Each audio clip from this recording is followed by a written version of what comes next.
Este 7 de octubre de 2025 se cumplen 2 años del atentado terrorista de Hamás en Israel. El 7 de octubre de 2023, recordemos, militantes de Hamás irrumpieron en el sur del país, asesinaron a 1.200 personas y tomaron como rehenes a 251.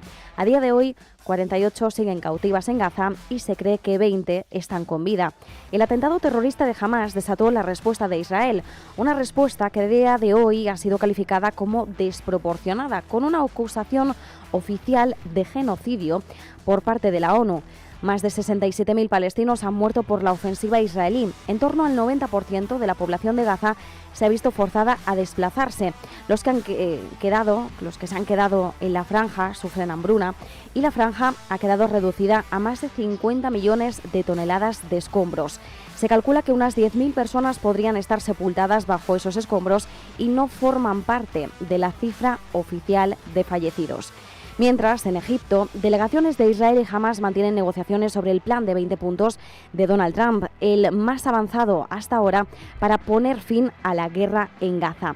Las conversaciones se desarrollan en Sharm el-Sheikh, con Qatar y Egipto como mediadores. Trump ha asegurado que Hamás está haciendo concesiones importantes, pero desde Qatar aseguran que quedan muchos detalles por discutir y cuestiones técnicas sobre la aplicación de casi todos los puntos. El plan de Trump, recordemos, prevé un alto el fuego completo, la liberación simultánea de rehenes israelíes y prisioneros palestinos y un mecanismo internacional para la entrada masiva de ayuda humanitaria. Si se implementa plenamente, conduciría al fin natural del conflicto. En esta última hora, Trump se ha mostrado confiado.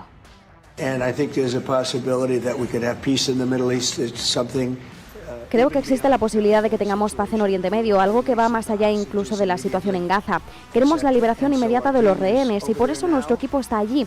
Otro equipo acaba de partir y otros países, todos los países del mundo han apoyado este plan. No creo que haya nadie que no lo haya hecho, al menos que yo sepa.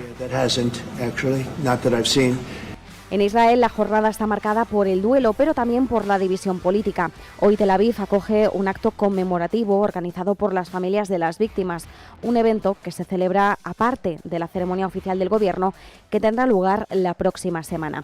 La división en estas ceremonias es un claro reflejo de las profundas divisiones sobre el liderazgo del primer ministro israelí de Benjamin Netanyahu, acusado de fracasar en asegurar un alto el fuego que pudiera traer de vuelta a los rehenes.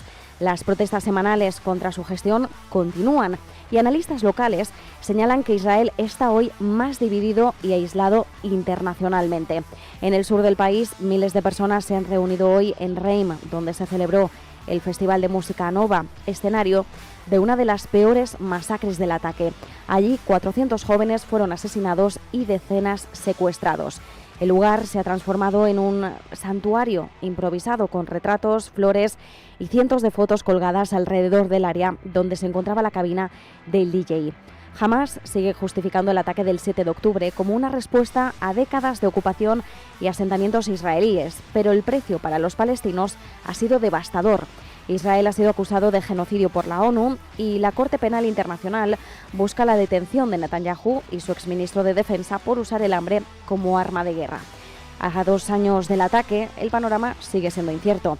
El plan de Trump, respaldado por varios países árabes y occidentales, se perfila como la última oportunidad para poner fin a una guerra que ha devorado a toda la región. Hoy, en Israel y en Gaza, el dolor se mezcla con la esperanza, pero las heridas del 7 de octubre siguen abiertas y nadie sabe aún hacia dónde conducirán las actuales negociaciones.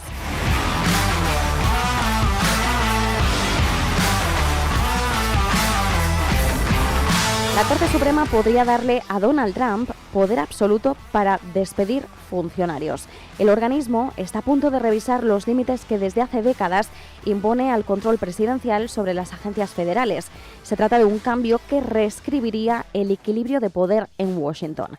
En concreto, la Corte podría revocar un principio de 1935. Se trata del caso Humphreys Executor v. United States, que limitó por primera vez el poder del presidente para despedir a funcionarios de agencias independientes. La Corte Suprema dictaminó que esos cargos solo pueden ser removidos por causa justificada, no por razones políticas, con el fin de preservar esa independencia técnica y evitar el control partidista sobre la burocracia federal. Revocar ese precedente permitiría a Trump destituir y reemplazar libremente a los jefes de organismos clave, ampliando drásticamente su control sobre el aparato del Estado. Si la Corte derriba esos límites, Trump podría remodelar la burocracia federal a su antojo, es decir, reemplazar reguladores, imponer nuevas políticas de inmigración y justicia penal y ejecutar órdenes de emergencia antes de que los tribunales pudieran revisarlas. En pocas palabras, sería una presidencia con un alcance mucho mayor sobre la economía, la inmigración y la justicia, y menos controles prácticos sobre los cambios abruptos de dirección. En solo 20 semanas, atención, del segundo mandato de Trump, la Administración ha presentado 19 solicitudes de emergencia ante la Corte y ha ganado la mayoría. Para que se hagan una idea, es el mismo número de solicitudes que presentó la Administración Biden, pero en 4 años. Aquí estamos hablando de 20 semanas. Los jueces han intervenido incluso antes de que los casos se revisen a fondo, permitiendo que el gobierno actúe con rapidez en temas sensibles como inmigración y deportaciones. Los críticos alertan de que esta tendencia erosiona los controles judiciales y permite consolidar políticas radicales ante su revisión legal. Y al mismo tiempo, la Corte escuchará en noviembre otro caso clave: si el presidente puede imponer aranceles bajo la Ley de Emergencias Económicas, una norma que ni siquiera menciona los aranceles. El debate sobre los límites del poder presidencial se intensifica. Las decisiones que tome la Corte este año podrían definir la amplitud real de la presidencia de Trump. ¿Podrá despedir a quien quiera, gobernar por decreto, mover la maquinaria federal como una extensión personal del despacho Oval? La respuesta determinará si Estados Unidos sigue siendo un gobierno con frenos y contrapesos o uno que se mueve a través de la voluntad de un único hombre.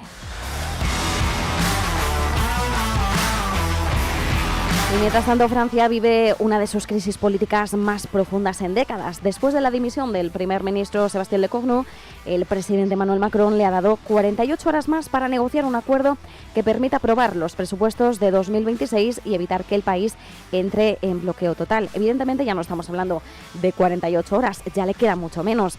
Pero al presidente y a su primer ministro, recordemos que ha dimitido, se les están acabando las opciones. José Manuel Viñals, director del Máster en Relaciones Internacionales del IEB. Sí, en 48 horas Le Cornu no consigue formar un gobierno que tenga el apoyo con un amplio respaldo parlamentario. En efecto, estaríamos ante muy probablemente la convocatoria de unas nuevas elecciones legislativas. Los esfuerzos parecen inútiles. Marine Le Pen y Jordan Bardella, líderes de Agrupación Nacional, han rechazado acudir a Matignon, mientras que el exministro del Interior, Bruno Retailleau, no descarta un gobierno de cohabitación si el presidente logra salvar el mandato. El ex primer ministro, Édouard Philippe, ha pedido abiertamente la dimisión de Macron. Plantea nombrar un nuevo primer ministro para aprobar el presupuesto y luego convocar elecciones presidenciales anticipadas, tras las cuales Macron debería renunciar de manera ordenada. No estamos obligando al presidente de la República a irse de forma inmediata y abrupta, sino le estamos obligando a una salida de manera ordenada. En pocas palabras, Philippe aboga por la convocatoria anticipada de elecciones presidenciales, pero no ve positiva una renuncia inmediata, porque considera que esto tendría un impacto terrible y que impediría que se celebraran elecciones presidenciales en buenas condiciones. Según Philippe, el Estado ya no respeta la autoridad de Macron ni tampoco la continuidad institucional.